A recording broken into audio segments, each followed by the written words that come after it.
Une arrivée digne d'un meeting pour Nicolas Sarkozy. La presse nationale et des centaines de personnes trépignent depuis une demi-heure. Dans la foule qui s'étend sur toute la galerie, personne ne lui en tient rigueur. L'ex-président est en terrain conquis. Moi, je veux plus le voir, lui, être à son contact. Je vais le lire quand même. Je pense qu'il y a de bonnes idées. Je les ai quasiment tous. Voilà, et tous les ans, à la même époque, on vient faire signer, ou ici, ou à la marge, voilà.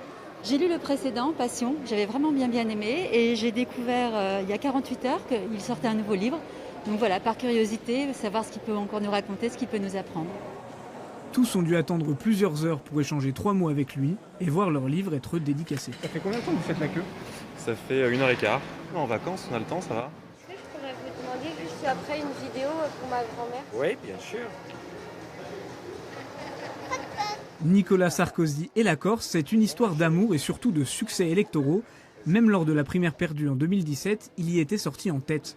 De Beauvau à l'Élysée et même en vacances, l'île a forcément une importance particulière pour l'ex-président de la République. J'ai même 6 ou 7 pages sur la Corse. J'aime la Corse, j'aime les Corses. Et il se trouve que j'étais pour quelques jours en vacances avec ma famille.